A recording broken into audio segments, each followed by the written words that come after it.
내 아들이 왜 아버님의 아들이라는 건가요? 미안해. 이 서류 몇 장에 나의 결혼 생활은 무너지고 말았습니다. 모두 거짓이었어요. 남편도 시댁도 심지어 아이까지. 제가 살아온 삶이 거짓이었다는 게 이 종이 한 장으로 모두 드러났습니다. 평범한 의대생이었던 저를 벼랑 끝까지 떨어뜨린 저의 결혼 이야기를 시작할게요. 20년 전의 봄날, 서울 신촌의 새벽 5시는 아직 컴컴했습니다. 좁은 원룸방에서 26살 다연이가 눈을 떴는데 알람 시계가 울리기도 전에 저절로 잠이 깬 거였어요. 이불을 걷고 일어나 작은 냉장고를 열어보니 계란 3알하고 김치통 하나만 덩그러니 있었습니다. 어머니가 보내주신 20만 원은 벌써 의학책 사는데 다 썼고 다연이는 그저 묵묵히 냉장고 문을 닫았어요. 홀어머니 밑에서 컸으니 어려운 살림이 당연했고 투정 부릴 시간에 공부나 더 하는 게 나았으니까요.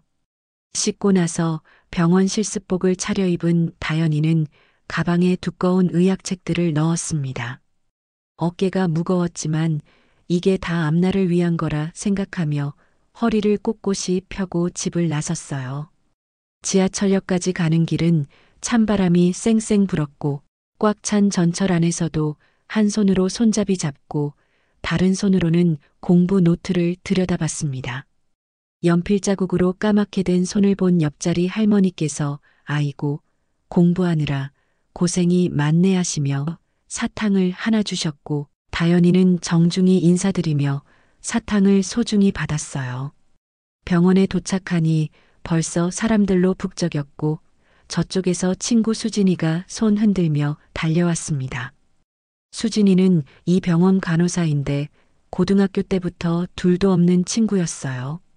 수진이가 건네는 따뜻한 커피를 받아든 다연이는 그날 처음으로 환하게 웃었습니다. 수진이가 물었어요. 다연아, 어제도 밤늦게까지 공부했구나?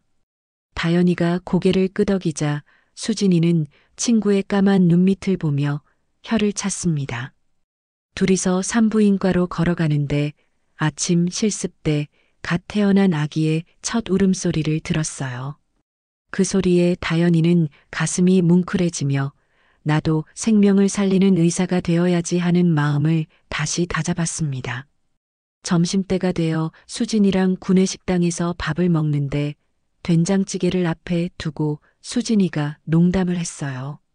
너 맨날 공부만 하지 말고 좋은 사람도 좀 만나라. 노처녀 될라. 다연이는 웃으며 고개를 저었고 시집갈 생각보다 국가고시 붙는 게 먼저라고 했습니다. 수진이는 안타까워했지만 친구의 꿈을 아니까 더는 뭐라 하지 않았어요. 오후 3시쯤 실습 끝나고 도서관 가려고 학교 앞 건널목을 건너는데 갑자기 한 할머니가 휘청거리며 쓰러지셨어요. 사람들이 놀라서 멀찍이 서 있을 때 다연이는 주저없이 가방을 내려놓고 할머니께 달려갔습니다. 맥을 짚어보니 고르지 않고 식은땀이 줄줄 나는 게 혈당이 떨어진 것 같았어요. 119에 전화하려는데 옆에서 어떤 남자가 소리를 질렀습니다. 아, 뭐 하는 거야? 할머니한테서 당장 떨어져. 30대 중반쯤 되어 보이는 비싼 옷 입은 남자가 의심 가득한 눈으로 노려봤어요. 다연이가 차분하게 말했습니다. 저는 의대생이고요. 지금 응급처치 중입니다. 그 남자는 비웃듯이 말했어요. 뭐 의대생? 네가 의대생이면 나는 판사다. 다연이는 속상했지만 할머니 상태를 계속 살폈습니다. 그때 다른 남자 목소리가 들렸어요. 잠깐만요. 이 아가씨 말 좀 들어보시죠. 점잖은 남자가 나타나서 시비 거는 사람을 말렸습니다. 그리고는 다연이한테 물었어요. 뭐 필요한 거 있으세요? 다연이가 그제야 그 사람을 봤는데 눈빛이 참 따뜻했어요. 다연이가 말했습니다. 물하고 사탕 좀 사다 주세요. 혈당이 떨어진 것 같아요. 그 남자는 바로 편의점으로 뛰어갔고 조금 있다가 구급차가 왔어요. 할머니를 병원으로 보내고 나서야 다연이는 한숨 돌렸습니다. 아까 그 남자가 물이랑 사탕을 들고 왔는데 다연이 손이 아직도 떨리고 있었어요. 수고 많으셨어요. 정말 대단하시네요. 그 남자의 말에 진심이 묻어났고 다연이가 제대로 얼굴을 보니 참 인상이 좋은 사람이었어요. 이름은 준호였습니다. 둘이서 잠시 서 있다가 준호가 말했어요. 놀라셨을 텐데 차라도 한잔 하실래요?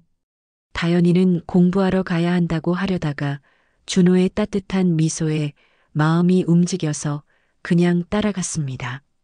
찻집에 앉아서 준호는 건축회사 다닌다고 했고 다연이는 의대생이라고 했어요. 준호가 물었습니다. 왜 의사가 되고 싶으세요? 다연이는 어머니가 아프셨을 때 돈이 없어서 고생한 이야기, 무료 진료소 선생님이 어머니를 고쳐주신 이야기를 했어요. 준호는 귀 기울여 들어주었고 진짜로 이해하는 눈빛이었습니다. 참 좋은 꿈이네요. 준호의 말은 짧았지만 마음이 담겨 있었어요. 해가 지고 다연이가 가야 한다고 하니까 준호가 전화번호를 물었고 다연이는 살짝 망설이다가 번호를 알려줬어요. 집에 돌아와서도 책을 펴놨는데 글씨가 눈에 안 들어왔어요. 밤 11시에 문자가 왔는데 준호였습니다. 오늘 만나서 좋았어요. 내일 시간 되세요? 다연이는 고민하다가 내일 오후 2시요 하고 답을 보냈어요. 준호가 바로 좋아요 하고 답장을 보냈고 다연이는 베개에 얼굴을 묻고 혼자 킥킥 웃었습니다. 새벽 1시가 넘었는데도 잠이 안 왔어요. 창밖에 신촌 불빛들이 반짝이는 걸 보면서 다연이는 생각에 잠겼습니다. 내일 만나면 무슨 말을 하지? 그 사람은 어떤 사람일까? 태어나서 처음으로 공부 말고 다른 생각을 하는 자기가 신기했지만 기분은 좋았어요. 그날 밤부터 다연이 인생에 큰 변화가 시작됐는데 그게 얼마나 큰 파도를 몰고 올지는 아직 아무도 몰랐습니다. 다음 날 오후 2시 다연은 약속 장소인 한강공원 입구에서 준호를 기다리고 있었습니다. 봄바람이 살랑 불어왔고 벚꽃잎이 하늘거리는 오후였는데 준호가 손에 돗자리와 보온 가방을 들고 나타났어요. 그가 환하게 웃으며 손을 흔들었고 다연은 자신도 모르게 입꼬리가 올라가는 걸 느꼈습니다. 둘은 강변을 따라 걸어가며 한적한 자리를 찾았고 준호가 돗자리를 펼치자 다연은 그 옆에 조심스럽게 앉았어요. 준호가 보온 가방에서 김밥을 꺼내는데 정갈하게 쌓여 있는 모습이 예사롭지 않았습니다. 다연이 직접 만든 거냐고 놀라서 묻자 준호는 쑥스럽게 뒷머리를 긁으며 혼자 살다 보니 이것저것 배웠다고 말했어요. 다연은 김밥을 한 입 베어 물었고 생각보다 훨씬 맛있어서 눈이 동그래졌습니다. 햄과 계란, 단무지가 들어간 기본 김밥이었지만 밥알 하나하나에 정성이 느껴졌어요. 두 사람은 김밥을 나눠 먹으며 자연스럽게 이야기를 나눴고 준호가 진지한 표정으로 다연에게 어떤 의사가 되고 싶은지 물었습니다. 다연은 산부인과 의사가 되어 생명이 태어나는 순간을 함께하고 싶다고 대답했어요. 준호는 고개를 끄덕이며 다연의 눈을 바라봤고 그의 눈빛에는 진심 어린 존중이 담겨 있었습니다. 그리고 자신은 사실 건축가가 되고 싶었지만 현실은 좀 달랐다고 조용히 털어놓았어요. 준호의 목소리에 아쉬움이 묻어났지만 그는 금방 웃으며 화제를 돌렸고 다연은 더 묻지 않았습니다. 해가 기울어지고 강물에 주황빛 노을이 번지는 오후였는데 준호가 조심스럽게 다연의 손을 잡았어요. 다연은 순간 놀라 몸이 굳었지만 손을 빼지는 않았고 준호의 손은 따뜻했습니다. 다연 씨, 전 어제 처음 봤을 때부터 마음이 끌렸어요. 준호의 목소리는 떨리고 있었고 다연의 얼굴이 빨개지기 시작했어요. 그녀도 솔직하게 대답했습니다. 저도요. 이상하게 편하고 좋았어요. 두 사람은 서로를 바라보며 미소 지었고 그렇게 둘은 연인이 되었습니다. 한강을 따라 걸어가는 두 사람의 손은 자연스럽게 맞잡혀 있었고 봄바람이 다연의 머리카락을 날렸지만 그녀는 전혀 신경 쓰지 않았어요. 다음 주 월요일 병원 휴게실에서 수진이 다연을 불러냈습니다. 커피를 건네며 수진이 주말에 남자 만났다는 소문을 들었다며 누군지 캐묻기 시작했어요. 다연은 얼굴이 빨개지며 준호 이야기를 꺼냈고 수진은 팔짱을 끼고 진지한 표정을 지었습니다. 다연아, 그 사람에 대해 제대로 알아봤어? 요즘 사기꾼들 진짜 많잖아. 수진의 목소리에는 걱정이 가득했지만 다연은 고개를 저으며 준호는 그런 사람이 아니라고 잘라 말했어요. 수진은 한숨을 쉬며 친구의 어깨를 툭 쳤지만 더 이상 말하지 않았습니다. 다연의 눈빛이 너무 반짝이고 있었기 때문이었어요. 그 후로 다연과 준호는 매주 만났고 영화관과 미술관과 공원을 함께 다녔어요. 준호는 항상 다연을 먼저 배려했고 그녀가 피곤해하면 일찍 보내주었으며 배고파하면 맛있는 것을 사주었습니다. 다연은 생전 처음으로 누군가에게 소중한 존재가 된 기분을 느꼈고 가슴속 깊은 곳에서 따뜻한 행복이 퍼져나갔어요. 한 달이 지난 어느 금요일 저녁, 준호가 다연을 한강변 레스토랑으로 데려갔습니다. 창밖으로 야경이 보이는 아름다운 자리였고 테이블 위에는 빨간 장미가 놓여 있었어요. 식사를 마치고 준호가 진지한 표정으로 다연의 손을 잡으며 소개하고 싶은 분이 있다고 말했습니다. 다연이 궁금한 표정으로 누구냐고 묻자 준호는 잠시 망설이다가 자신의 어머니를 만나주었으면 좋겠다고 조심스럽게 말했어요. 다연의 가슴이 쿵 하고 내려앉았고 심장이 빠르게 뛰기 시작했습니다. 부모님을 만난다는 건 결혼을 전제로 한다는 뜻이었고 다연은 아직 준비가 되지 않았다고 생각했지만 준호의 진지한 눈빛을 보니 거절할 수가 없었어요. 다연이 언제 뵐지 묻자 준호는 다음 주 토요일이 괜찮냐고 물었고 다연은 고개를 끄덕였지만 손끝이 차갑게 식어가는 걸 느꼈습니다. 집으로 돌아오는 택시 안에서 다연은 창밖을 바라보며 생각에 잠겼고 준호의 부모님은 어떤 분들일까 상상하기 시작했어요. 원룸에 도착해 어머니에게 전화를 걸었고 어머니는 기뻐하면서도 걱정스러운 목소리로 정말 좋은 사람이 맞는지 재차 확인했습니다. 다연은 자신 있게 정말 좋은 사람이라고 대답했고 어머니는 그제야 안심하는 목소리로 축복해 주었어요. 전화를 끊고 침대에 누운 다연은 천장을 바라보며 미소 지었지만 가슴 한구석에는 알 수 없는 불안감이 자리 잡고 있었습니다. 창밖으로 보이는 서울의 야경은 여전히 아름다웠고 다연은 모든 게 잘 될 거라고 스스로를 다독이며 눈을 감았어요. 하지만 그날 밤 그녀가 꾼 꿈은 이상하게 불안했고 아침에 눈을 떴을 때 베개가 땀에 젖어 있었습니다. 토요일 오전 10시 다연은 원룸 안에서 옷장 앞에 서 있었습니다. 30벌도 안 되는 옷들을 꺼내 입어보고 다시 걸기를 반복했지만 마음에 드는 게 없었어요. 준호의 어머니를 만나는 자리인데 의대생 실습복과 후드티밖에 없는 자신의 옷장이 초라하게 느껴졌습니다. 결국 대학 입학식 때 어머니가 사주신 검은색 원피스를 꺼냈고 거울 앞에 서서 한참을 자신을 들여다봤어요. 정오가 되자 준호가 차를 몰고 왔고 조수석에 앉은 다연은 긴장한 나머지 손을 꽉 쥐고 있었습니다. 준호가 다연의 손을 잡으며 괜찮을 거라고 위로했지만 차가 강남 방향으로 향하자 다연의 불안감은 점점 커져갔어요.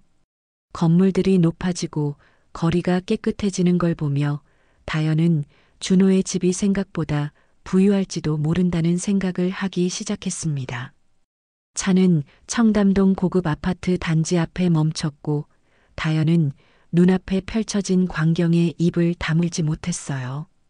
높이 솟은 타워형 아파트, 경비원이 지키는 정문, 대리석으로 꾸며진 로비. 엘리베이터를 타고 최상층으로 올라가는 동안 다연의 심장은 점점 빠르게 뛰었고 손바닥에는 땀이 배어 나왔습니다. 준호가 다연의 얼굴을 살피며 긴장하지 말라고 속삭였지만 그의 목소리에도 약간의 떨림이 섞여 있었어요. 현관문이 열리자 우아한 분위기의 여성이 나타났고 그녀는 단정한 베이지색 트위드 재킷을 입고 있었습니다. 준호의 어머니 은숙이었어요. 은숙은 다연을 보자마자 환하게 미소 지으며 손을 잡아 집 안으로 안내했고 다연은 거실에 들어서는 순간 숨이 막힐 것 같았습니다. 천장이 높고 넓은 거실, 통창으로 보이는 서울 전경, 고급스러운 가구들. 이 모든 게 다연이 살아온 세상과는 완전히 달랐어요. 어머님, 처음 뵙겠습니다. 김다연입니다. 다연은 허리를 깊이 숙여 인사했고 목소리가 약간 떨리는 게 느껴졌습니다. 은숙은 다연을 일으켜 세우며 그렇게 긴장하지 말라고 다정하게 말했어요. 그리고 준호가 다연 이야기를 정말 많이 했다며 반갑다는 인사를 건넸습니다. 은숙의 말투는 부드러웠지만 동시에 품격이 느껴졌고 다연은 자신이 이 세계에 어울리지 않는다는 생각이 들어 더욱 움츠러들었어요. 식탁에는 정갈하게 차려진 음식들이 가득했고 한정식집에서나 볼 법한 그릇들에 담긴 요리들이 다연의 눈을 사로잡았습니다. 은숙이 직접 준비했다며 앉으라고 권했고 다연은 조심스럽게 자리에 앉아 수저를 들었어요. 음식을 먹으며 은숙이 다연에게 이것저것 물었는데 부모님은 뭘 하시는지, 어디 사는지, 형제는 있는지. 다연은 최대한 솔직하게 대답했습니다. 어머니 혼자 식당에서 일하신다고, 신촌 작은 원룸에 산다고, 외동딸이라고. 은숙의 표정은 잠시 굳었지만 곧 부드러운 미소로 돌아왔고 다연의 손을 꽉 잡으며 고생이 많았겠다고 위로했어요. 그 순간 다연의 눈시울이 붉어졌고 은숙의 따뜻한 손길에 그동안 숨겨왔던 외로움이 밀려왔습니다. 은숙은 다연이 의대생이라는 사실에 감탄하며 대단하다고 칭찬했고 자기 같은 평범한 사람은 상상도 못할 일이라고 말했어요. 제가 평범하다니요. 어머님 집이. 다연이 주위를 둘러보며 말을 흐리자 은숙이 웃으며 대답했습니다. 집이 좀 넓긴 하지만 사람 사는 건 다 똑같아요. 다연 씨처럼 꿈을 향해 노력하는 모습이 정말 아름다워요. 은숙의 말에는 진심이 담겨 있었고 다연은 조금 마음이 놓였습니다. 식사를 마치고 거실로 이동해 차를 마시며 이야기를 나눴는데 은숙은 다연에게 준호를 잘 부탁한다고 말했어요. 아들이 좋은 사람을 만났다며 진심으로 기뻐하는 모습이었습니다. 준호는 옆에서 쑥스럽게 웃고 있었고 다연은 이 집안 분위기가 생각보다 따뜻하다는 걸 느꼈어요. 하지만 은숙이 차를 한 모금 마시고 조심스럽게 물었습니다. 혹시 결혼 생각도 하고 있는지. 다연은 순간 당황했고 준호를 힐끔 쳐다봤지만 준호는 고개를 살짝 숙인 채 아무 말도 하지 않았어요. 다연은 떨리는 목소리로 대답했습니다. 아직 의대 공부 중이라 결혼은 생각해 본 적 없다고. 하지만 준호가 좋은 건 확실하다고. 은숙은 고개를 끄덕이며 서두르지 않아도 된다고 말했지만 그녀의 눈빛에는 뭔가 계산하는 듯한 빛이 스쳤습니다. 오후 4시쯤 다연은 집으로 돌아가겠다고 말했고 은숙은 아쉬워하면서도 준호에게 잘 데려다 주라고 당부했어요. 현관까지 배웅 나온 은숙이 다연의 손을 꼭 잡으며 다음에 또 오라고 했고 다연은 정중하게 인사하며 엘리베이터에 올랐습니다.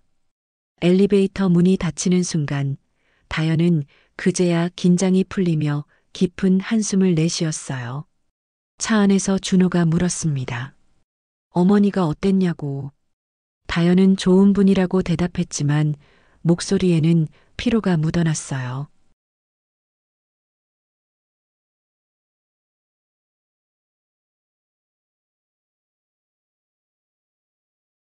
어 코리언 누 머더 레이트 20S 젠털 페이스 슬라이틀리. 준호는 미안하다며 집이 좀 부담스러웠을 거라고 말했고 다연은 고개를 저으며 괜찮다고 했습니다. 하지만 창밖을 바라보는 다연의 눈빛은 복잡했고 준호의 세계가 자신이 생각했던 것보다 훨씬 크고 멀다는 걸 깨닫기 시작했어요. 원룸에 돌아온 다연은 현관문을 닫자마자 바닥에 주저앉았고 오늘 하루가 꿈 같았지만 동시에 무겁게 느껴졌습니다. 수진에게 전화를 걸어 모든 걸 털어놓았고 수진은 전화기 너머에서 한참을 말이 없다가 조심스럽게 물었어요. 다연아, 그 집안 혹시 진짜 부자야? 다연은 한숨을 쉬며 대답했습니다. 상상 이상이라고. 수진은 잠시 침묵하다가 말했어요. 그러면 더 조심해야 한다고. 부잣집은 며느리 고르는 기준이 다르다고. 다연은 알고 있다고 대답했지만 이미 준호를 너무 좋아하고 있었고 돌아설 수 없다는 걸 스스로도 알고 있었어요. 그날 밤 다연은 침대에 누워 천장을 바라보며 생각했습니다. 준호를 만나기 전과 후 자신의 인생이 완전히 달라졌다는 것을. 설렘과 불안이 뒤섞인 감정 속에서 다연은 눈을 감았고 내일부터 다시 일상으로 돌아가야 한다는 생각에 조금은 안도했어요. 하지만 그녀는 아직 몰랐습니다. 준호의 집안이 단순히 부유한 게 아니라 자신이 상상할 수 없는 세계라는 것을. 은숙을 만나고 일주일이 지난 목요일 오후 준호가 다연에게 특별한 제안을 했습니다. 자신이 일하는 회사에 구경 오지 않겠냐는 거였어요. 다연은 준호가 건축회사에 다닌다고만 알고 있었고 그의 일터가 궁금하기도 해서 흔쾌히 승낙했습니다. 금요일 오후 3시 병원 실습을 마친 다연은 준호가 알려준 주소로 향했고 지하철을 타고 도착한 곳은 강남역 한복판이었어요. 빌딩 숲 사이로 유독 높이 솟은 건물 하나가 눈에 들어왔고 다연은 올려다보다 목이 아플 정도로 높은 그 건물 앞에서 멈춰 섰습니다. 입구에 붙은 간판을 보는 순간 다연의 얼굴에서 혈색이 사라졌어요. 대륙건설. 뉴스에서 수없이 봤던 이름이었고 재계 10위 안에 드는 대기업이었습니다. 다연은 주소를 잘못 본 건 아닌지 휴대폰을 다시 확인했지만 준호가 보낸 위치는 분명 이곳이었어요. 로비로 들어서자 대리석 바닥이 반짝였고 천장은 다연이 살던 원룸 2개를 합친 것보다 높아 보였습니다. 안내 데스크 직원이 정중하게 인사하며 방문 목적을 물었고 다연이 준호를 만나러 왔다고 말하자 직원의 표정이 묘하게 변했어요. 잠시 후 준호가 엘리베이터에서 내려왔고 다연을 보자마자 환하게 웃으며 손을 흔들었습니다. 미안해요. 깜짝 놀랐죠? 준호의 목소리는 미안함과 쑥스러움이 섞여 있었고 다연은 아무 대답도 하지 못한 채 그를 멍하니 바라봤어요. 준호가 다연의 손을 잡고 엘리베이터로 안내했는데 최상층 45층 버튼을 누르는 걸 보며 다연은 현실감이 사라지는 기분이었습니다. 엘리베이터가 올라가는 동안 준호는 계속 말을 걸었지만 다연의 귀에는 아무것도 들리지 않았어요. 문이 열리고 펼쳐진 공간은 다연이 상상했던 사무실이 아니었습니다. 통유리로 된 벽면 너머로 서울 전체가 한눈에 보였고 고급스러운 가구들과 직원들의 정장 차림이 이곳이 평범한 회사가 아니라는 걸 말해주고 있었어요. 준호가 자신의 사무실로 다연을 안내했고 문패에 적힌 글씨를 보는 순간 다연의 다리에 힘이 풀렸습니다. 이사 이준호. 준호는 단순한 직원이 아니라 임원이었던 거예요. 사무실 안으로 들어간 다현은 소파에 털썩 주저앉았고 준호가 물을 건네며 옆에 앉았습니다. 다현은 떨리는 손으로 물을 받아 마셨지만 목구멍으로 넘어가지 않았어요. 준호가 조심스럽게 입을 열었습니다. 다현 씨, 정말 미안해요. 처음부터 말했어야 했는데 용기가 없었어요. 다현은 준호를 바라봤고 그의 눈빛에는 진심 어린 미안함이 가득했습니다. 준호가 계속 설명했어요.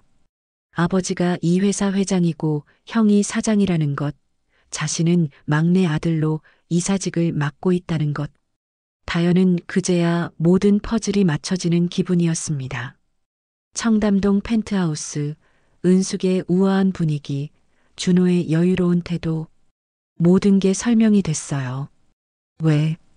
왜 말 안 하셨어요?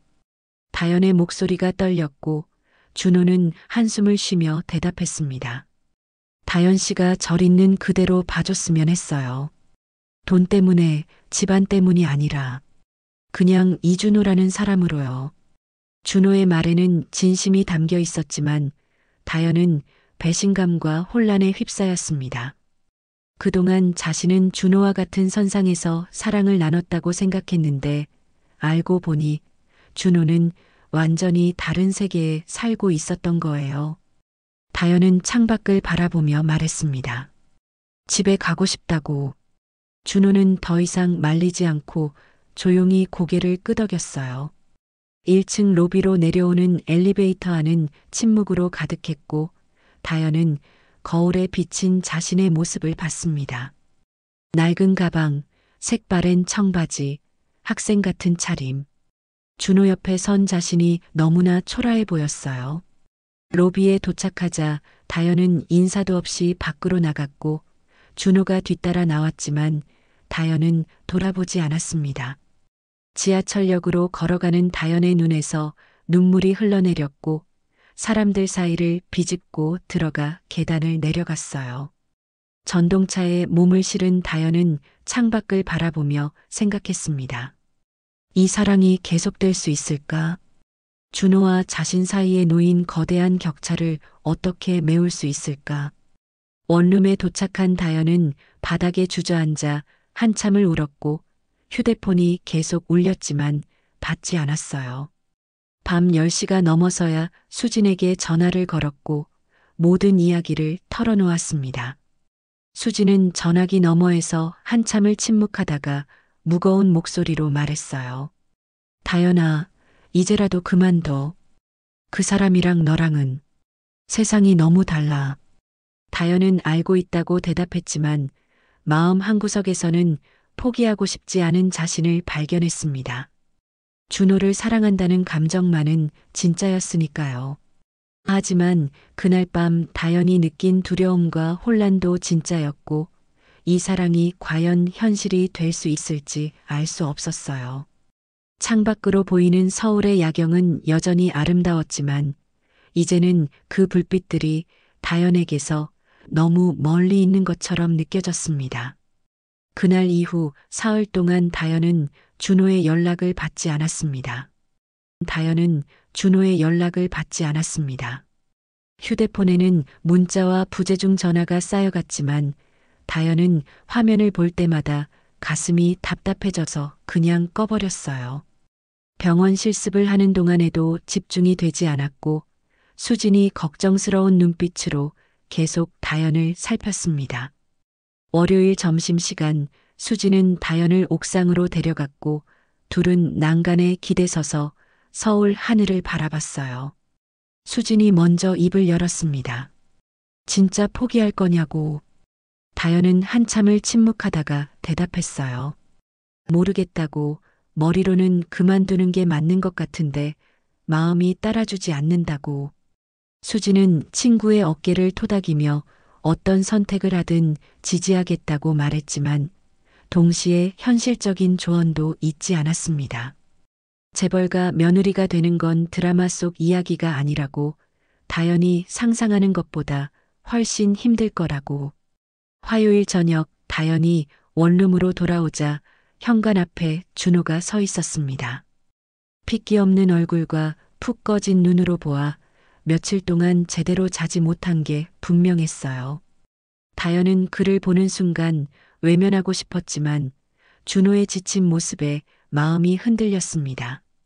준호가 떨리는 목소리로 말했어요. 다연 씨, 제발 한 번만 이야기 좀 들어주세요. 이대로 끝내고 싶지 않아요.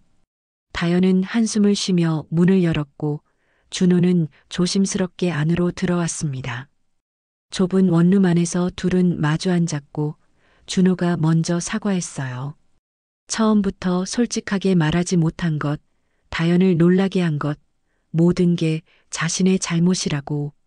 다연은 준호의 말을 듣고 있었지만 표정은 굳어 있었습니다. 그래서요? 이제 와서 미안하다고 하면 다 괜찮아지나요? 다연의 목소리는 차갑게 식어 있었고 준호는 고개를 숙였어요. 그리고 조용히 말을 이었습니다. 자신도 이 신분이 싫었다고, 항상 재벌 3세라는 꼬리표가 따라다니는 게 지겹다고. 하지만 다연을 만나고 처음으로 있는 그대로의 자신을 마주할 수 있었다고. 그게 너무 소중해서 잃고 싶지 않다고 말했어요. 준호의 눈에 눈물이 맺혔고 다연은 그 모습을 보며 마음이 약해지는 걸 느꼈습니다. 하지만 동시에 현실도 무시할 수 없었어요. 다연이 물었습니다. 준호의 아버지는 뭐라고 하시는지, 자신 같은 평범한 집안 딸과의 결혼을 허락하실지. 준호는 잠시 망설이다가 솔직하게 대답했어요. 아버지는 반대하실 거라고, 하지만 자신이 설득하겠다고. 그날 밤 준호가 돌아간 후 다연은 침대에 누워 천장을 바라보며 밤새 고민했습니다.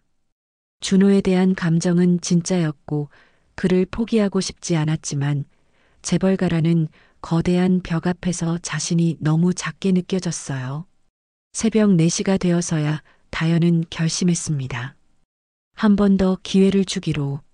사랑하는 사람과 함께라면 어떤 어려움도 이겨낼 수 있다고 스스로를 설득했어요. 수요일 아침 다연은 준호에게 문자를 보냈습니다. 만나서 이야기하자고. 준호는 즉시 답장했고 오후 6시 한강공원에서 만나기로 했어요. 그날 저녁 한강변에서 다연은 준호에게 말했습니다. 자신도 준호를 놓고 싶지 않다고, 하지만 조건이 있다고.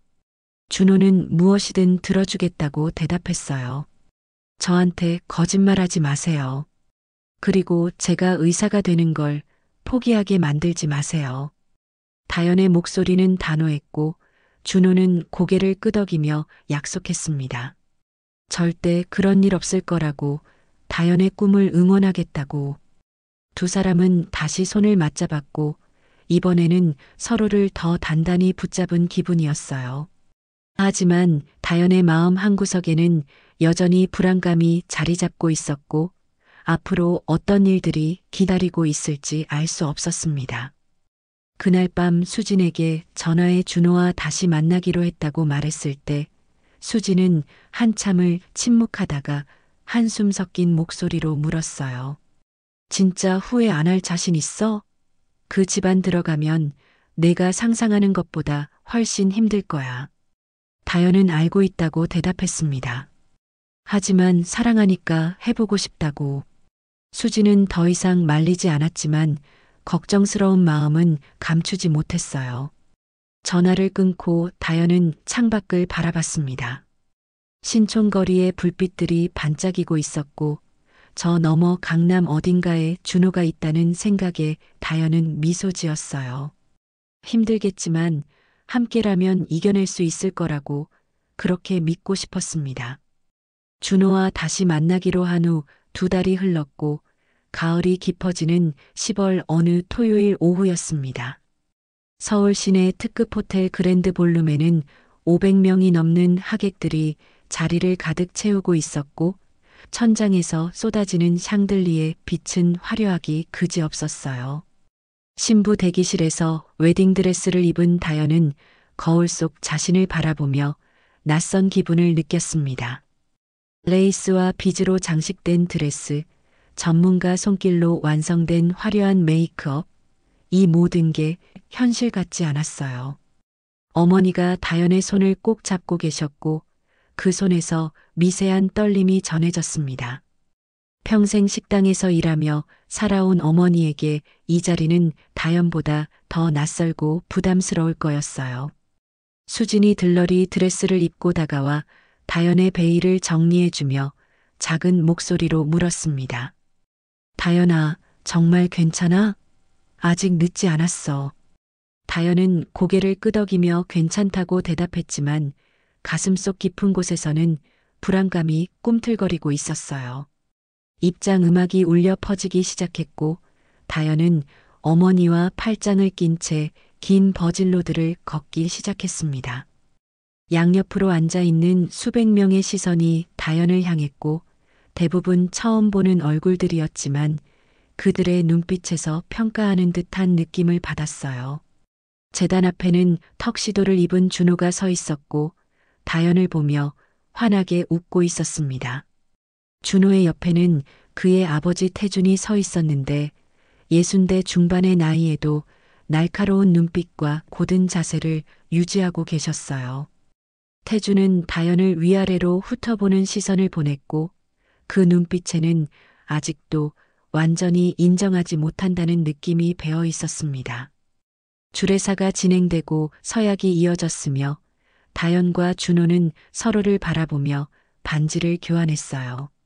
준호가 다연의 베일을 올리고 입술에 키스하는 순간 볼륨 안에 우레와 같은 박수가 터져 나왔습니다. 그 순간만큼은 다연도 행복했고 준호의 품에 안긴 채 모든 불안을 잊을 수 있었어요. 하지만 피로연이 시작되자 분위기는 완전히 달라졌습니다. 신랑 신부 테이블 앞으로 끊임없이 사람들이 찾아왔고 대부분 재계 인사들이나 준호 집안의 친척들이었어요. 다연은 한 명 한 명 정중하게 인사를 받았지만 그들의 질문은 점점 날카로워졌습니다. 친정이 어디냐? 아버지는 무슨 일을 하시냐? 형제는 몇이냐?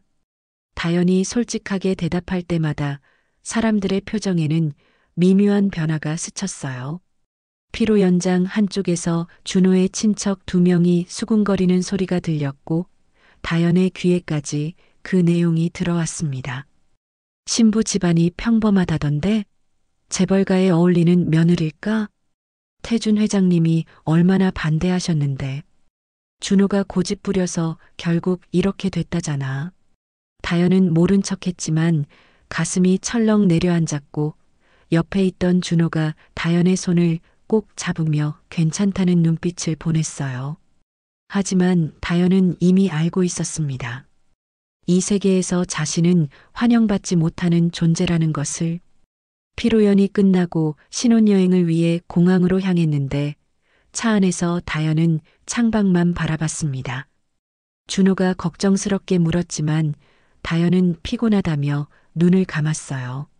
몰디브로 가는 비행기 안에서도 다연의 마음은 무겁기만 했고 일주일간의 신혼여행 동안 준호는 최선을 다해 다연을 즐겁게 해주려 노력했지만 다연의 미소는 예전처럼 밝지 않았습니다. 신혼여행에서 돌아와 강남의 신혼집으로 이사했고 60평이 넘는 넓은 아파트는 다연에게 궁전처럼 느껴졌어요. 하지만 동시에 텅 비어 있는 것처럼 외로웠습니다. 준호는 다음 날부터 회사에 출근했고 다연은 혼자 넓은 집에 남아 창밖을 바라봤어요. 의대 공부를 다시 시작하려 했지만 마음이 붙지 않았고 결혼 전의 자신과 지금의 자신이 완전히 다른 사람이 된 것 같았습니다. 일주일 후 태준과 은숙이 신혼집을 방문했고 태준은 집을 둘러보며 만족스럽다는 표정을 지었어요. 거실 소파에 앉아 차를 마시며 태준이 다연에게 물었습니다. 전공의 시험은 언제 볼 계획이냐? 다연이 내년 봄이라고 대답하자 태준의 얼굴이 굳어졌고 잠시 침묵이 흘렀어요. 그건 나중에 해도 되지 않겠냐? 먼저 아이를 가져야지. 우리 집안은 대를 잇는 게 중요하단다. 태준의 목소리는 단호했고 질문이 아니라 명령에 가까웠습니다. 다현은 입술을 깨물며 준호를 바라봤지만 준호는 고개를 숙인 채 아무 말도 하지 않았어요. 은숙이 재빨리 끼어들어 다현에게도 계획이 있을 거라고 남편을 말렸지만 태준은 고집을 꺾지 않았습니다. 그날 저녁 부모님이 돌아간 후 다현은 준호에게 왜 아무 말도 하지 않았냐고 따졌고 두 사람은 결혼 후 첫 다툼을 했어요. 결혼 석 달째 다현은 점점 시댁 생활에 익숙해지고 있었습니다. 하지만 전공의 시험 준비는 손도 대지 못한 채 시간만 흘러가고 있었고 명절과 집안 행사마다 친척들을 만나야 하는 일정이 다현을 지치게 만들었어요. 그럴 때마다 은숙이 다현의 편이 되어 주었고 두 사람은 점점 가까워졌습니다. 은숙은 다현을 며느리가 아니라 딸처럼 대했고 다현도 친정어머니처럼 편하게 의지할 수 있는 존재가 되어가고 있었어요. 목요일 오후 은숙이 전화를 걸어왔고 백화점에 함께 가자고 제안했습니다. 다현은 집에서 의학교과서를 펼쳐놓고 있었지만 집중이 안 되던 참이라 흔쾌히 승낙했어요. 백화점 명품관에서 은숙은 다현에게 옷을 골라주었고 가격표를 보고 놀란 다현이 사양하려 하자 은숙이 웃으며 말했습니다. 며느리 예쁘게 꾸며주는 게 시어머니 낙인데 뭘. 그냥 받아. 다현은 부담스러웠지만 은숙의 따뜻한 마음을 거절할 수 없어서 고맙게 받았고 피팅룸에서 옷을 입어보며 거울 속 자신을 바라봤어요. 100만 원이 넘는 트위드 재킷을 입은 자신의 모습이 낯설었지만 동시에 이 세계에 조금씩 물들어가고 있다는 생각이 들었습니다.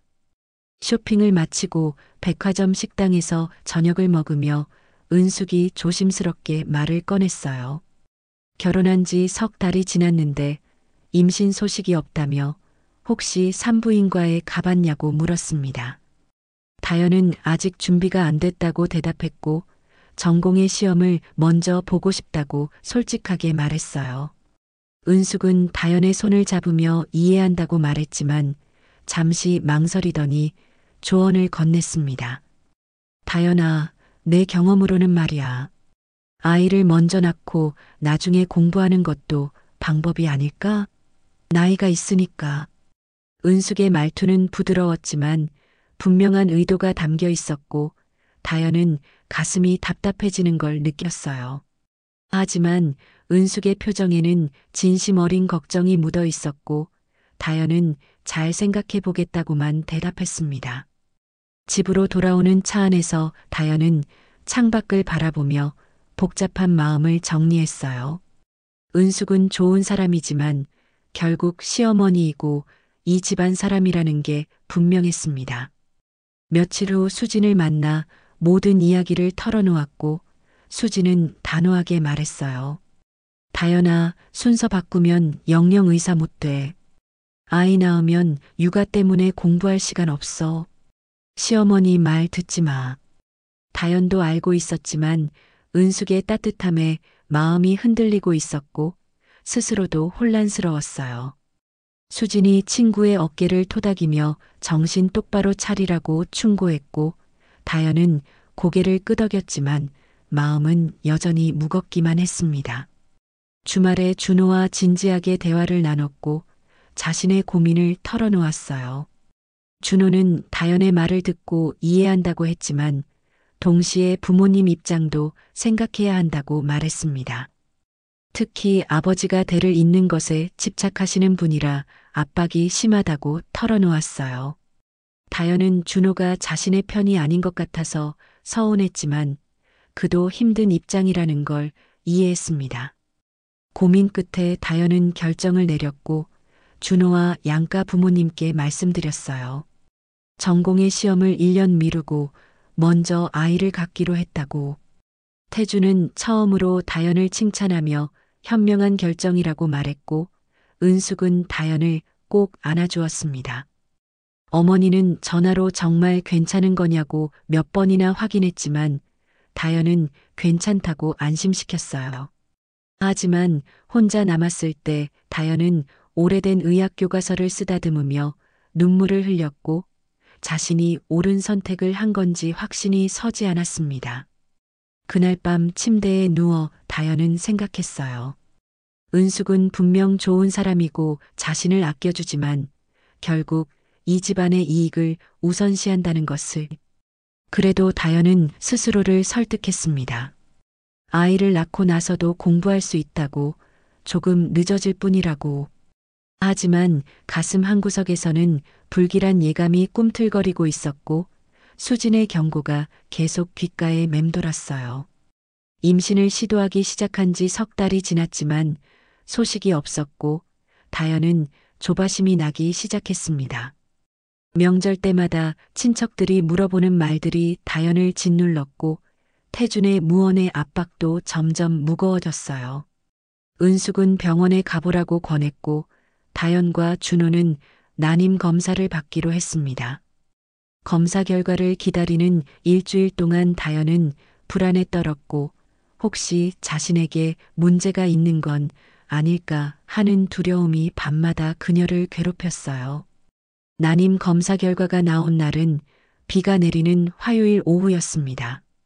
다현과 준호는 난임 전문병원 진료실에 나란히 앉아 있었고 의사가 컴퓨터 화면을 보며 조심스럽게 입을 열었어요.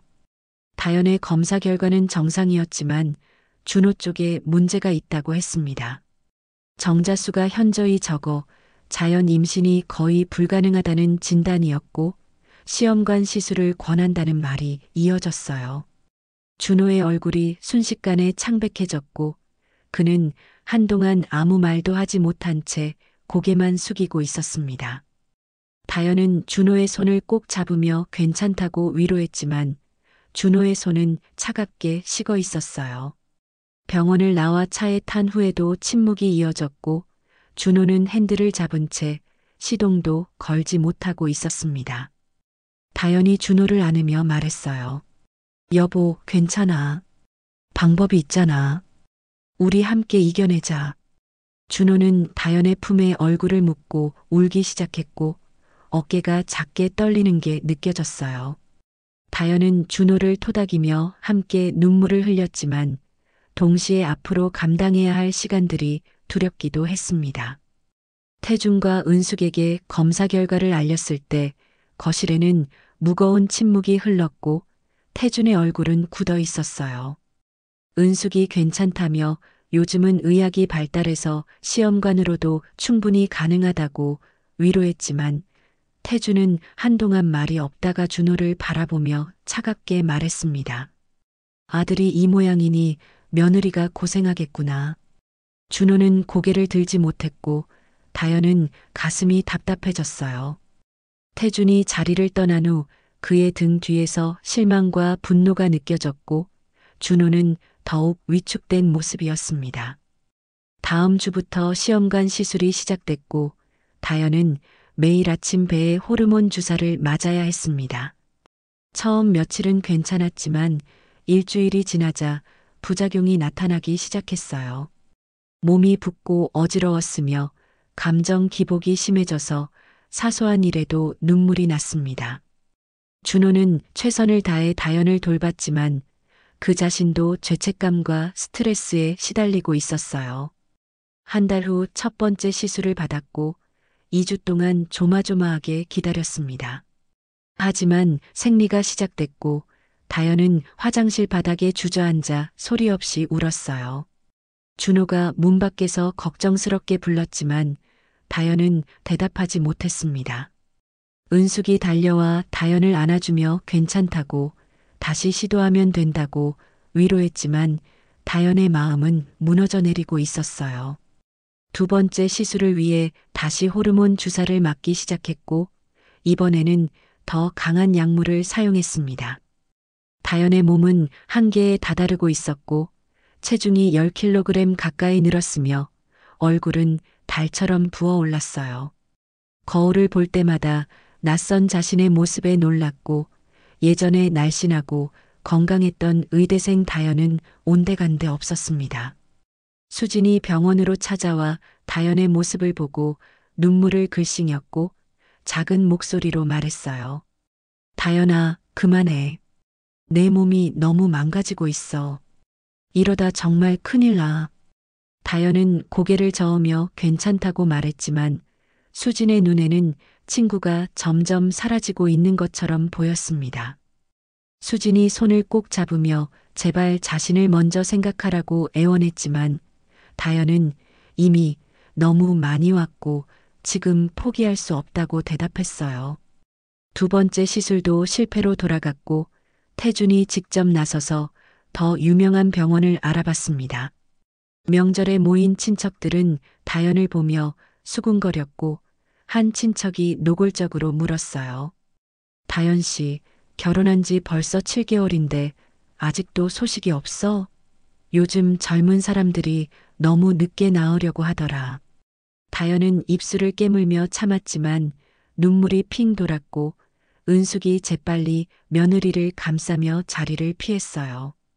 다연과 준호는 다시 정밀 검사를 받았고 이번에는 더욱 강력한 프로토콜로 세 번째 시도를 하기로 했습니다. 다연의 몸은 이미 지쳐 있었지만 선택의 여지가 없었습니다. 명절 때마다 친척들이 묻는 말들, 태준의 무거운 시선, 준호의 죄책감 어린 표정, 이 모든 것이 다연을 짓누르고 있었어요. 세 번째 시술을 받고 결과를 기다리는 2주는 지옥 같았습니다. 다연은 매일 임신 테스트기를 손에 쥐고 화장실에 들어갔지만 한 줄만 나타났어요. 하지만 예정일이 하루 이틀 지나도 생리가 시작되지 않았고 다연은 떨리는 손으로 다시 한번 테스트를 했습니다. 그리고 두 줄이 나타났어요. 믿을 수 없어서 3번을 더 해봤고 모두 양성이었습니다. 다연은 그 자리에서 주저앉아 울음을 터뜨렸고 준호를 불렀어요. 준호가 달려와 테스트기를 보더니 다연을 꼭 안았습니다. 다연아, 정말이야? 우리 정말 아기가 생긴 거야? 준호의 목소리는 떨리고 있었고 다연은 고개를 끄덕이며 대답했어요. 응, 정말이야. 우리 드디어 해냈어. 두 사람은 한참을 울었고 병원에 가서 정밀 검사를 받은 결과 임신이 확실했습니다. 태준과 은숙에게 알리자 두 사람 모두 눈물을 흘렸고 특히 은숙은 다연을 꼭 껴안으며 고생했다고 수없이 반복했습니다. 태준도 드물게 다연의 어깨를 토닥이며 잘했다고 말했어요. 그날 밤 다연은 배를 쓰다듬으며 아기에게 속삭였습니다. 엄마가 힘들게 만나서 미안하다고, 하지만 정말 많이 기다렸다고. 다연은 모든 고통이 보상받는 기분이었어요.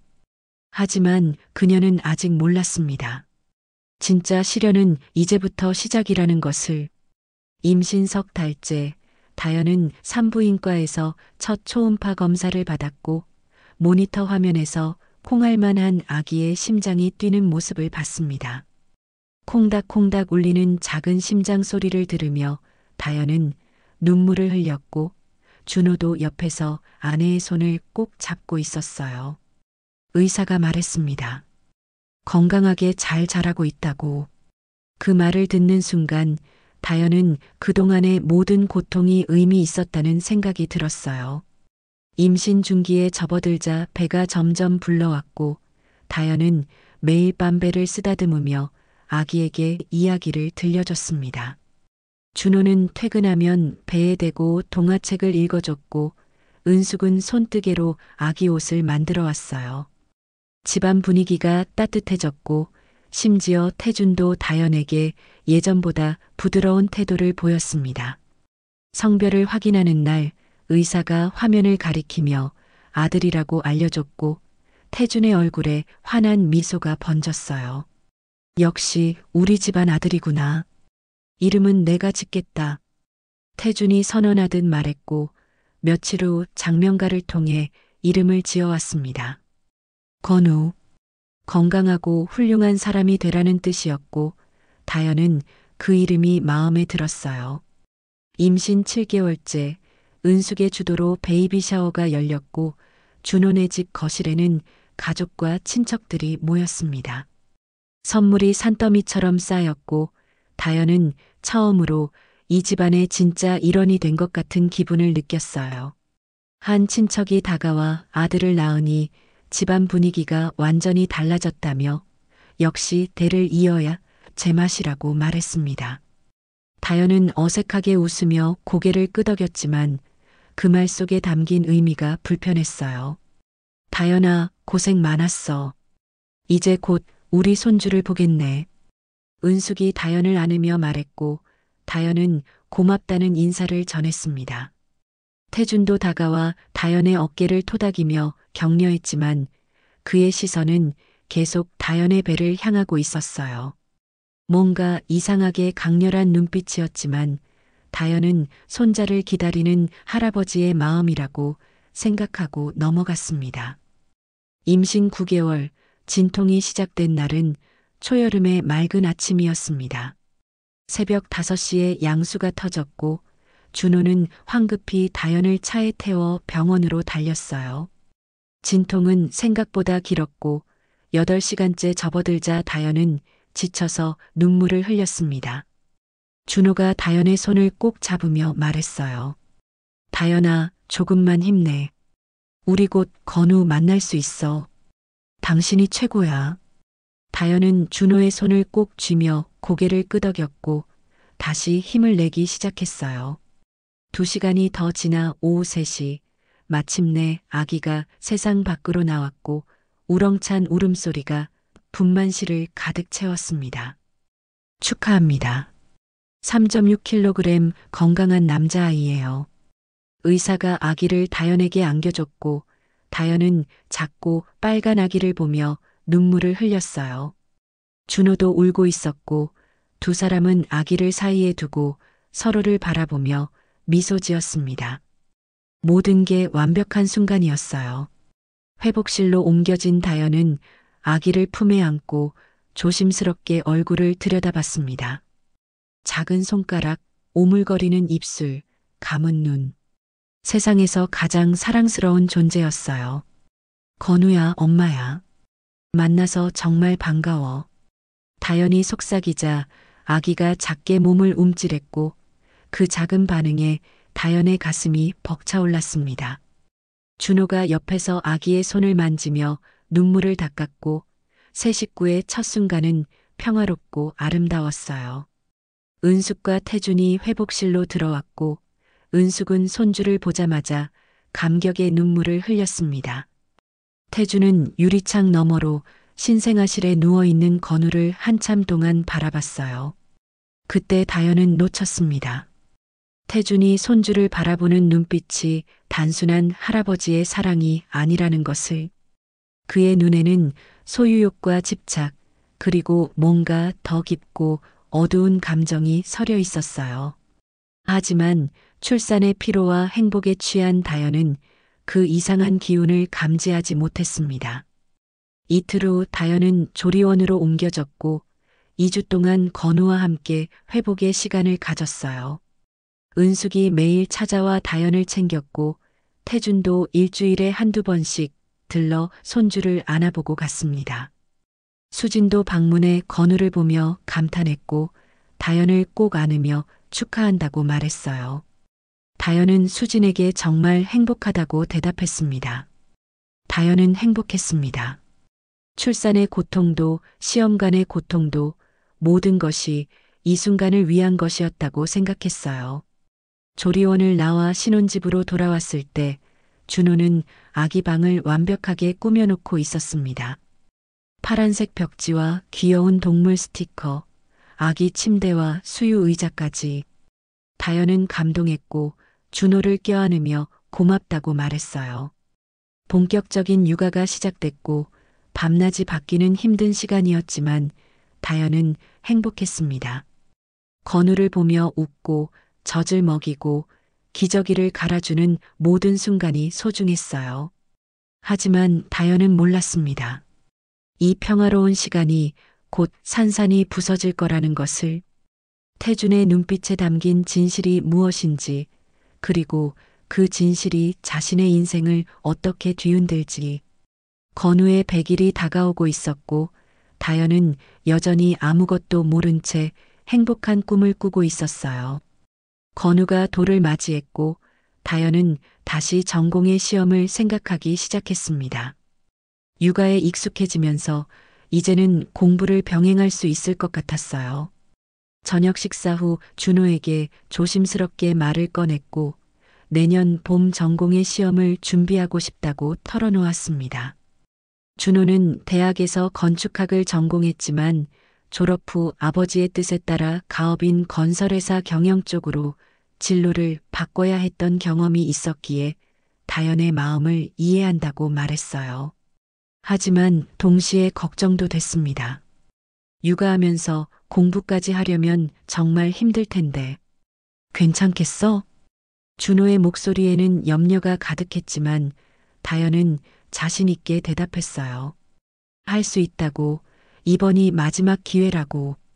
은숙에게도 전화를 걸어 도움을 청했고 은숙은 흔쾌히 건우를 돌봐주겠다고 약속했습니다. 다현은 희망에 부풀어 의학 교과서들을 다시 꺼내 책상에 쌓아놓았어요.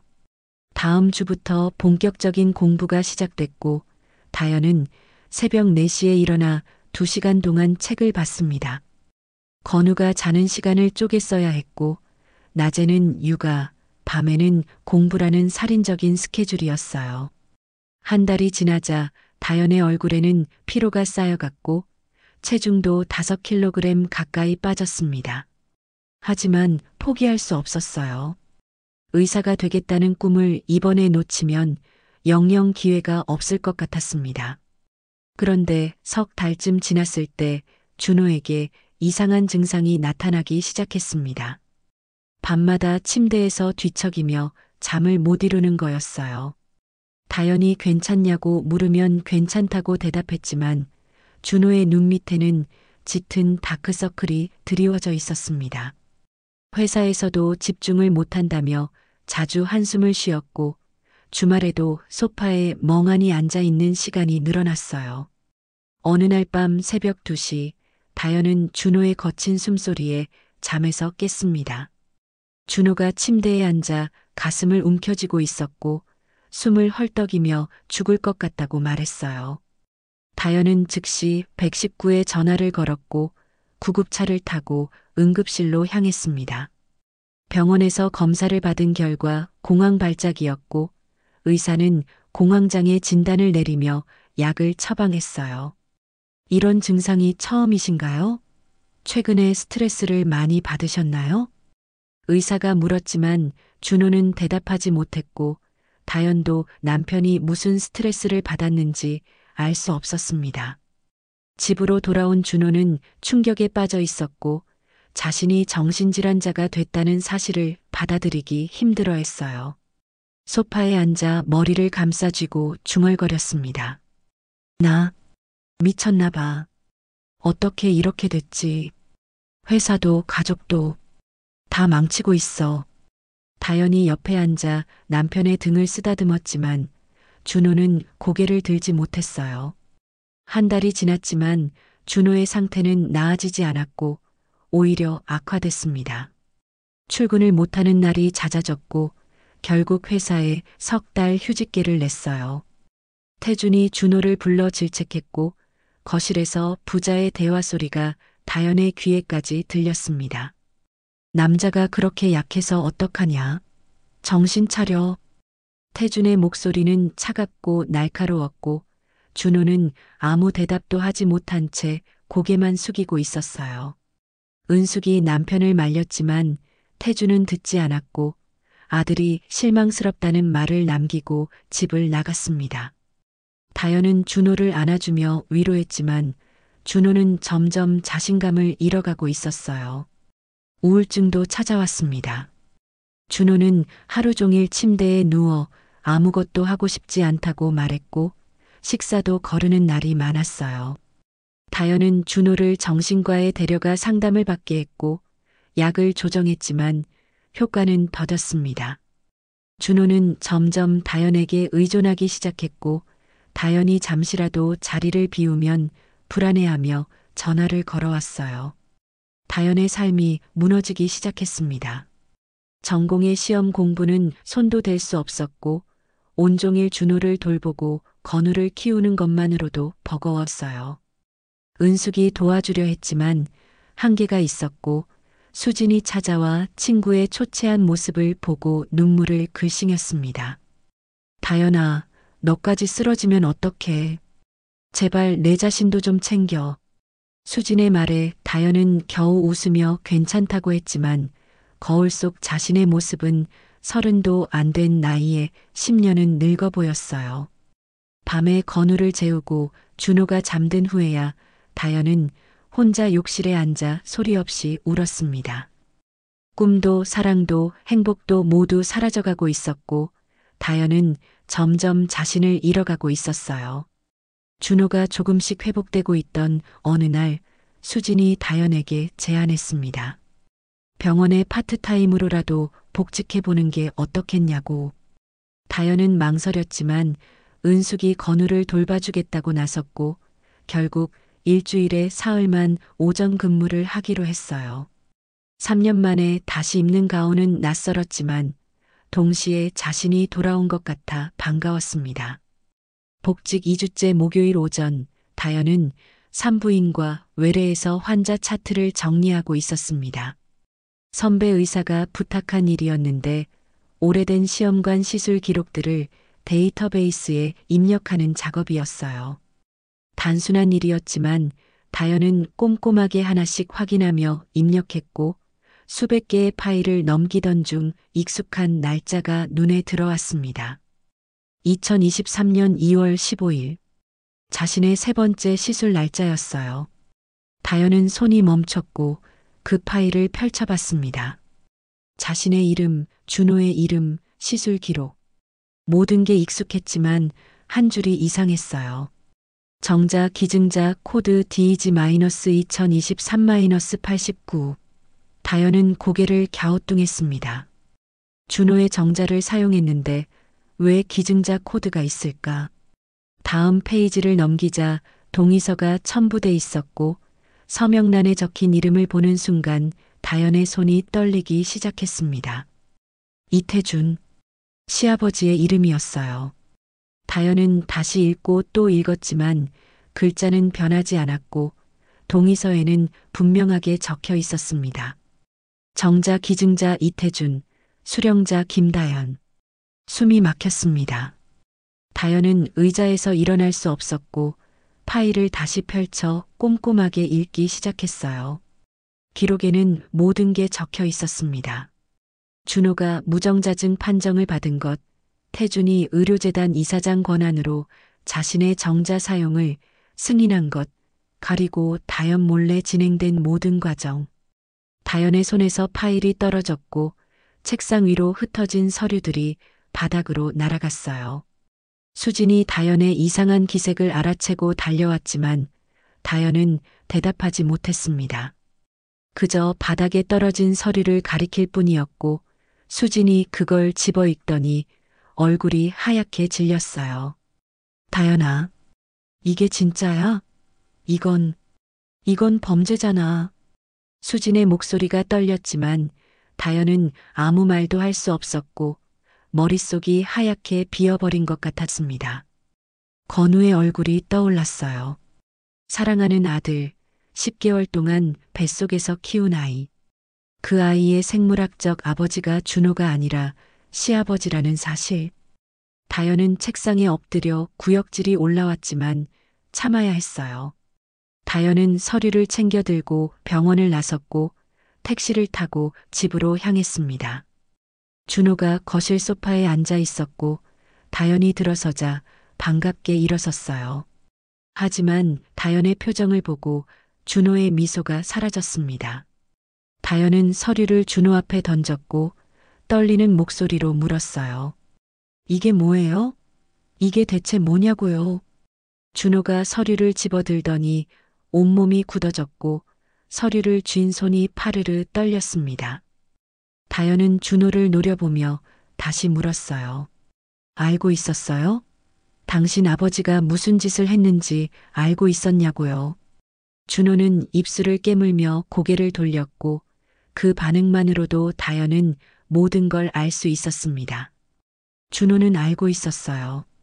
자신의 아버지가 며느리 몰래 자신의 정자를 사용한 걸, 건우가 자신의 아들이 아니라 동생이라는 걸, 모든 걸 알면서도 다현에게 말하지 않았던 거예요. 미안해. 정말 미안해. 나도 나중에 알았어. 근데 말할 수가 없었어. 준호의 목소리는 떨리고 있었지만 다현은 더 이상 듣고 싶지 않았습니다. 배신감이 온몸을 휘감았고 이 남자와 함께 보낸 모든 시간이 거짓처럼 느껴졌어요. 다현은 차가운 목소리로 말했습니다. 이혼해요. 더 이상 당신 얼굴도 보기 싫어요. 준호가 다현의 발목을 붙잡으며 울기 시작했지만 다현은 뿌리치고 건우의 방으로 향했어요. 건우는 낮잠을 자고 있었고 평화로운 얼굴이었습니다. 다현은 아들을 보며 눈물을 흘렸어요. 이 아이에게는 아무 죄가 없는데 이 아이를 어떻게 키워야 할지 모르겠었습니다. 그날 밤 다현은 건우를 데리고 집을 나가기 전 태준에게 전화를 걸었습니다. 만나자고 말했고 태준은 무슨 일이냐고 물었어요. 무슨 일이냐고요? 제가 뭘 발견했는지 아직도 모르시나요? 당장 나오세요. 다현의 목소리는 분노로 떨리고 있었고 태준은 침묵하다가 호텔 로비에서 만나자고 했습니다. 1시간 후 호텔에서 만난 태준은 담담한 표정이었고 다현이 서류를 내밀자 그는 한참 보더니 고개를 끄덕였어요. 알았구나. 그래, 내가 했다. 대를 이어야 했으니까. 태준의 냉정한 대답에 다현은 온몸이 떨렸고 그날 밤 다현은 건우를 안고 친정 어머니에게로 향했어요. 모든 걸 털어놓자 어머니는 함께 울었고 딸을 꼭 안아주었습니다. 다현의 세상은 완전히 무너졌고 사랑도 가족도 신뢰도 모두 사라진 밤이었어요. 친정집으로 돌아온 다현은 며칠을 제대로 먹지도 자지도 못했습니다. 어머니가 죽을 끓여줘도 한 숟가락 뜨는 게 고작이었고 건우가 엄마를 부를 때만 겨우 정신을 차렸어요. 수진이 소개해준 변호사를 만났지만 돌아온 대답은 절망적이었죠. 이태준 회장이 의료재단 이사장이라는 점과 완벽한 기증자 동의서 때문에 법적으로는 문제가 없다는 것이었습니다. 변호사의 말에 다현은 주먹을 꽉 쥐었지만 더 이상 싸울 힘도 없었어요. 그저 이혼만이라도 빨리 끝내고 싶었고 준호와 만나 이혼 조건을 논의했습니다. 준호는 모든 조건을 받아들였고 양육권도 위자료도 다현이 원하는 대로였지만 다현은 돈은 필요 없다고 했어요. 건우만 제가 키울게요. 더는 당신네 집안과 엮이고 싶지 않아요. 준호의 눈에 눈물이 고였지만 다현은 외면했고 한 달 후 이혼이 확정됐습니다. 서류에 도장을 찍는 순간 다현은 자신의 청춘이 끝났다는 걸 느꼈어요. 26에 시작된 사랑이 32에 이렇게 끝났습니다. 작은 투룸 아파트를 구했어요. 보증금은 어머니가 평생 모은 돈을 털어 마련해 주셨고 다현은 미안해서 차마 고개를 들 수 없었습니다. 이사 첫날 건우는 계속 아빠를 찾았고 다현은 아들을 안고 울음을 참으며 일 때문에 멀리 갔다고 둘러댔어요. 건우는 고개를 끄덕였지만 밤마다 아빠를 찾으며 울었고 다현은 그런 아들을 달래며 함께 울었습니다. 낮에는 병원에서 일하고 밤에는 건우를 돌보는 생활이 시작됐어요. 새벽 5시에 일어나 도시락을 싸고 건우를 어린이집에 맡기고 병원으로 출근했습니다. 퇴근 후엔 장을 보고 건우를 데리러 가고 저녁을 먹이고 씻기고 재우면 밤 11시였고 그제야 다현은 소파에 쓰러져 잠들곤 했어요. 은숙이 찾아왔을 때 다현은 문을 열어주지 않으려 했습니다. 하지만 은숙의 울먹이는 목소리에 결국 문을 열었고 은숙은 다연을 보자마자 무릎을 꿇었어요. 정말 몰랐다며 용서를 구했지만 다연의 마음은 돌처럼 굳어 있었습니다. 건우만이라도 보게 해줘. 일주일에 한 번만이라도. 은숙의 애원에 다연은 고민 끝에 한 달에 한 번 공원에서 1시간만 만나는 걸 허락했습니다. 단 태주는 절대 안 된다는 조건이었고 은숙은 눈물을 흘리며 고마워했지만 다연의 마음은 여전히 차가웠어요. 은숙이 건네준 봉투도 단호하게 돌려보냈습니다. 6개월이 지났어요. 다연은 점점 말라갔고 거울을 볼 때마다 낯선 사람이 보였습니다. 34의 나이에 깊어진 주름과 푹 꺼진 눈, 처진 어깨가 자신을 비웃는 것 같았어요. 수진이 걱정스럽게 안부를 물을 때마다 다연은 억지로 웃으며 괜찮다고 했지만 실상은 전혀 그렇지 않았습니다. 괜찮아. 건우만 잘 크면 돼. 하지만 밤마다 다연은 베개에 얼굴을 묻고 울었어요. 의사가 되겠다던 꿈은 이미 멀어졌고 그저 하루하루 버티는 게 전부였습니다. 어느 날 밤 건우가 잠든 후 다연은 오래된 의학 교과서를 꺼냈어요. 먼지가 쌓인 책장을 넘기다 눈물이 떨어졌고 22에 써놓은 자신의 꿈들이 보였습니다. 산부인과 전문의가 되어 생명을 살리겠다는 다짐이었죠. 책을 덮고 창밖을 본 다연의 눈에는 서울의 불빛들이 차갑게 빛나고 있었어요. 그 화려한 불빛들 속에서 자신만 혼자 어둠 속에 갇혀 있는 것 같았고 세상 모든 행복이 자신과는 무관한 것처럼 느껴졌습니다. 그래도 내일은 또 일어나야 했어요. 건우를 위해서라도 무너질 수는 없었으니까요. 다연은 알람을 새벽 5시에 맞추고 침대로 향했습니다. 또 하루가 끝났고 또 하루가 시작될 것이었어요. 1년이라는 시간이 흐르면서 다연은 혼자 사는 것에 익숙해졌고 건우는 5살이 되어 유치원에 다니기 시작했습니다.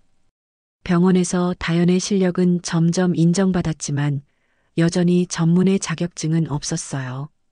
파트타임 의사로서의 한계가 분명했고 다연은 매일 밤 그 사실이 가슴에 박혀 아팠습니다. 어느 화요일 오후 과장이 다연을 조용히 불렀고 다연은 혹시 해고되는 건 아닐까 걱정하며 과장실로 들어갔습니다. 하지만 과장의 입에서 나온 말은 전혀 예상치 못한 것이었어요. 김다연 선생님, 병원에서 선생님의 전공의 과정을 지원하기로 결정했습니다. 늦었지만 아직 충분히 가능해요. 다연은 귀를 의심했고 과장은 다시 한번 천천히 설명했습니다.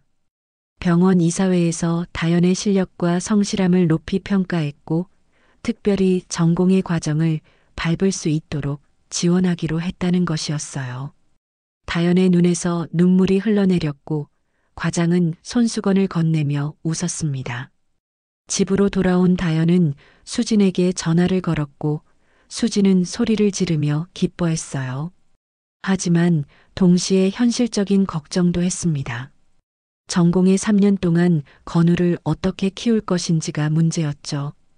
다연도 그게 가장 큰 고민이었지만 이번만큼은 포기하고 싶지 않았어요. 지금 아니면 정말 끝이야. 이번이 마지막 기회인 것 같아. 수진의 격려에 힘입어 다연은 결심을 굳혔고 건우에게 조심스럽게 이야기를 꺼냈습니다. 엄마가 의사 공부를 더 해야 한다고 그래서 앞으로 더 바빠질 거라고 설명했어요. 건우는 고개를 끄덕이며 엄마를 꼭 안아줬고 그 작은 품이 다연에게는 세상에서 가장 큰 위로가 되었습니다. 은숙이 다연을 찾아왔을 때는 이미 전공의 지원서를 제출한 후였어요. 은숙은 건우를 자신이 돌보겠다고 자원했고 다연은 처음엔 거절했지만 은숙의 진심 어린 눈빛에 마음이 흔들렸습니다. 다연아, 이게 내가 너에게 할 수 있는 유일한 속죄야. 제발 받아줘. 결국 다연은 은숙의 도움을 받기로 했고 전공의 과정이 시작되는 3월이 다가왔습니다. 첫날 병원에 출근한 다현은 20대 후배들 사이에서 나이 많은 수련이가 되었지만 전혀 부끄럽지 않았어요. 오히려 자랑스러웠고 가슴이 벅차올랐습니다. 밤샘 당직이 시작되고 수술실에서 보조를 서는 날들이 이어졌지만 다현은 행복했어요. 자신이 다시 살아나는 기분이었고 의학 지식들이 머릿속으로 쏟아져 들어오는 게 즐거웠습니다. 젊은 후배들은 다현을 언니라고 부르며 따랐고 교수님들도 다현의 열정을 높이 평가했어요. 1년이 지나 전공의 2년차가 되었을 때 다현은 처음으로 수술 집도를 했습니다. 제왕절개 수술이었는데 메스를 잡은 손이 떨렸지만 차분하게 진행했고 아기의 울음소리가 수술실에 울려 퍼지자 다현의 눈에 눈물이 맺혔어요. 생명을 다루는 일, 그것이 얼마나 신성한 일인지 다시 한번 깨달았습니다. 어느 날 병원 복도에서 준호를 마주쳤고 준호는 많이 나아 보였습니다.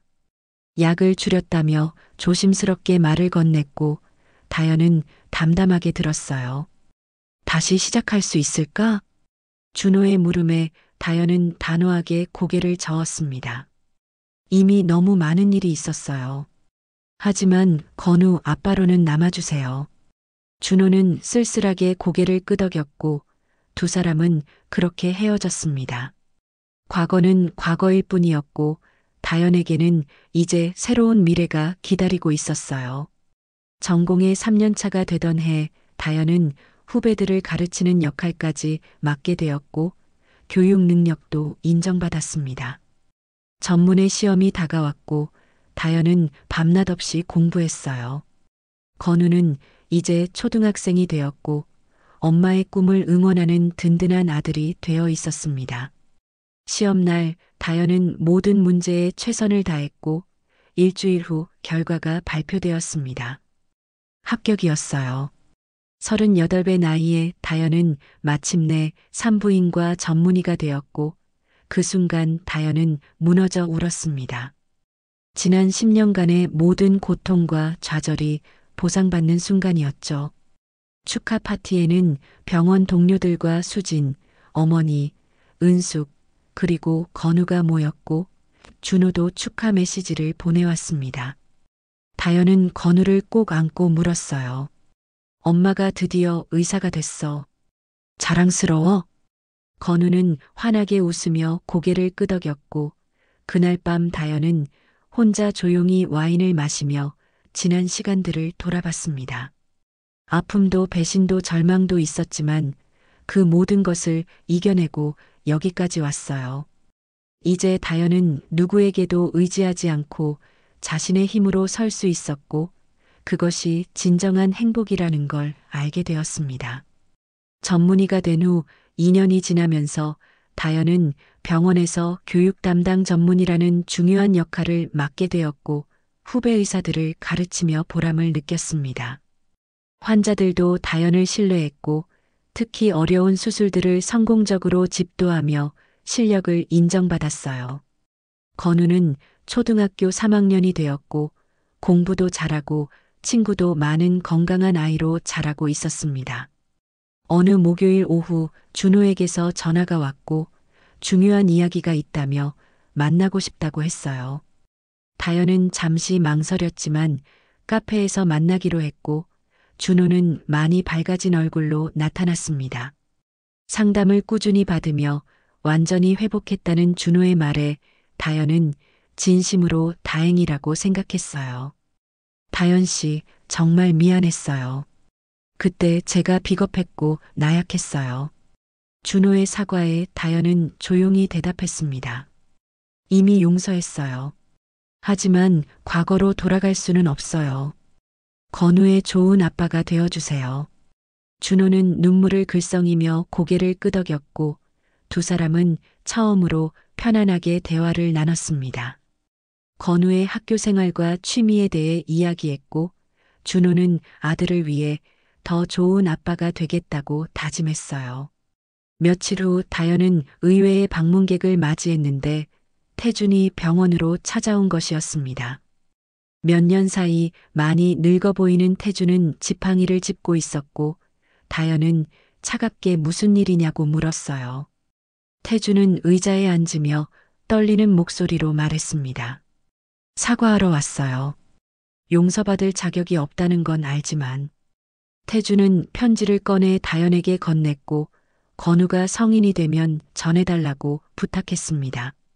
자신의 잘못을 인정하고 손자에게 사과하는 내용이었고 다연은 편지를 받았지만 약속은 하지 않았어요.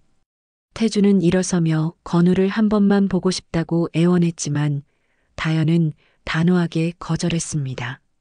그건 안 돼요. 건우는 제가 지킬 거예요. 태준은 예상했다는 듯 쓸쓸하게 고개를 끄덕이고 돌아섰고 그 뒷모습이 처음으로 초라해 보였습니다. 다연은 편지를 펼쳐봤고 진심 어린 사과와 후회가 빼곡히 적혀 있었어요. 용서할 수 있을지는 모르겠지만 적어도 미움은 사라졌다는 걸 다연은 깨달았습니다. 은숙이 연락을 해왔을 때는 가을이 깊어가던 10월이었어요. 태준과 정식으로 이혼했다는 소식을 전하며 은숙은 홀가분해 보였고 자신도 새로운 인생을 시작한다고 말했습니다. 다연과 은숙은 오랜만에 포옹을 나눴고 서로를 응원하며 눈물을 흘렸어요. 수진의 결혼식이 열리던 날 다연은 건우와 함께 참석했고 행복한 수진의 모습을 보며 진심으로 기뻐했습니다. 피로 연장에서 건우가 피아노 연주를 선보였고 모두가 박수를 보냈어요.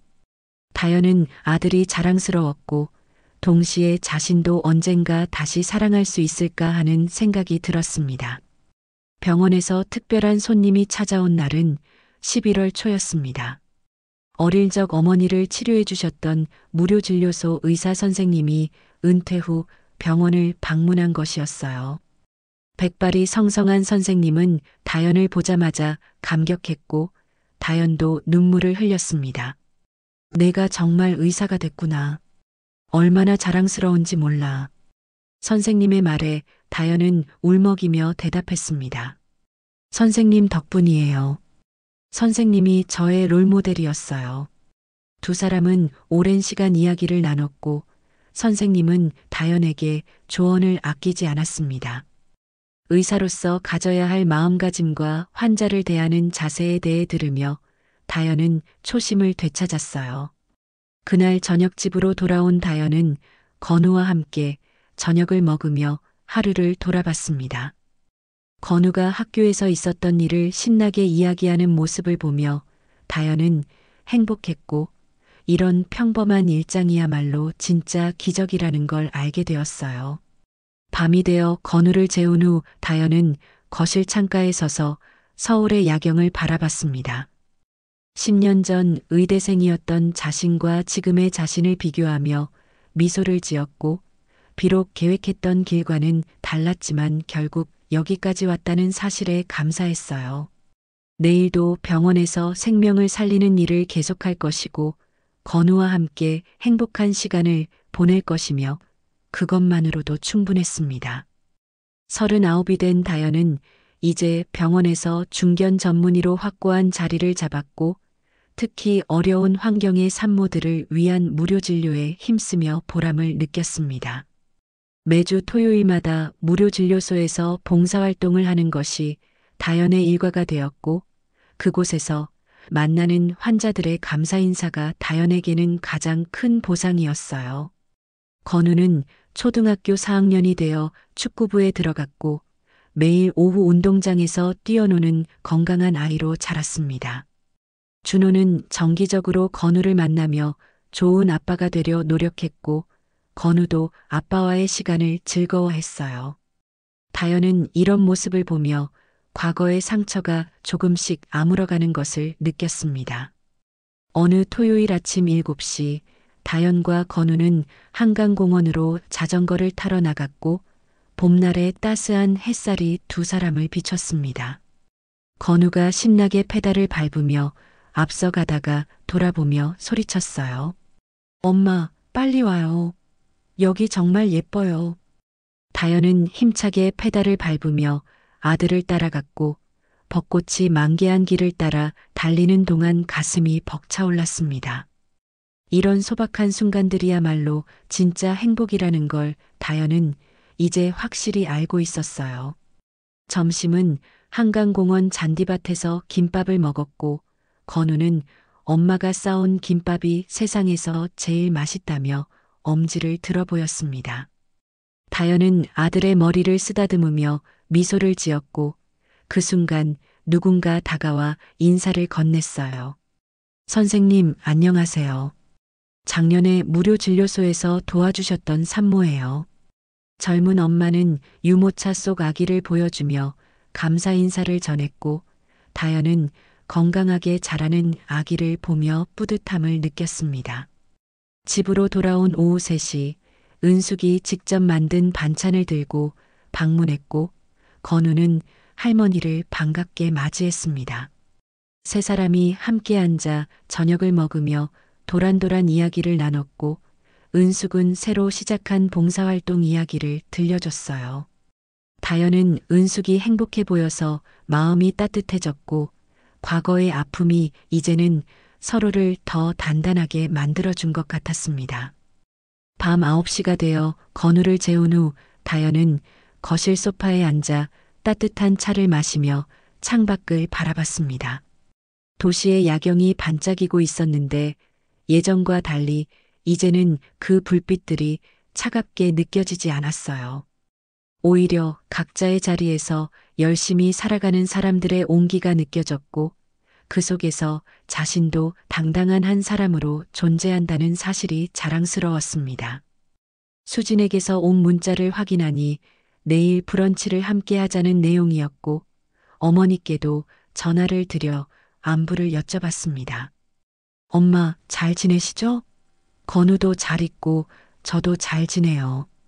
어머니는 딸이 행복하게 사는 모습을 보니 자신도 행복하다고 말씀하셨고 다현은 사랑한다는 말과 함께 전화를 끊었어요.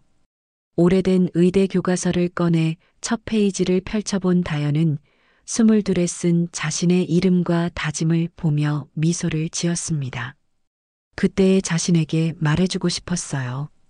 힘들고 아픈 시간들이 있을 거지만 결국 이겨낼 수 있을 거라고, 포기하지 말라고 말이죠. 일기장을 꺼내 오늘 하루를 기록했는데 건우와 자전거 탄 일, 은숙과 저녁 먹은 일, 환자분의 감사 인사를 받은 일들이 빼곡히 적혔습니다. 평범한 하루였지만 다현에게는 기적 같은 날이었고 몇 년 전만 해도 상상할 수 없었던 평화로운 일상이었어요. 자신에게 속삭이며 침대에 누운 다현은 편안한 마음으로 눈을 감았고 악몽도 불안도 없이 깊은 잠에 빠져들었습니다. 얼굴에는 평온한 미소가 번졌고 새벽빛이 창문으로 스며들기 시작했어요. 서울의 아침이 밝아오고 있었고 건우의 방에서는 고른 숨소리가 들려왔으며 평화로운 집 안에는 따스한 기운이 가득했습니다. 다현의 인생은 이렇게 계속될 것이었고 혼자지만 외롭지 않게, 상처받았지만 부서지지 않게, 넘어졌지만 다시 일어선 채로 살아갈 것입니다. 다현은 이제 확실히 알고 있었어요. 사랑보다 강한 것과 누구보다 소중한 것은 결국 자기 자신이라는 사실을, 그리고 자신을 지키며 사는 것이야말로 진짜 행복이라는 것을 말이죠. 창밖으로 떠오르는 태양을 보며 다현은 새로운 하루를 맞이할 준비를 했고 그녀의 이야기는 끝이 아닌 새로운 시작이었습니다. 오늘의 사연이 작은 울림이 되었다면 앞으로도 위로와 공감이 될 이야기를 전할 수 있도록 구독과 좋아요로 응원해 주세요. 댓글로 남겨주시는 당신의 한마디는 누군가의 삶을 바꾸는 기적이 됩니다. 일상에 행복을 가득하기를 바랍니다.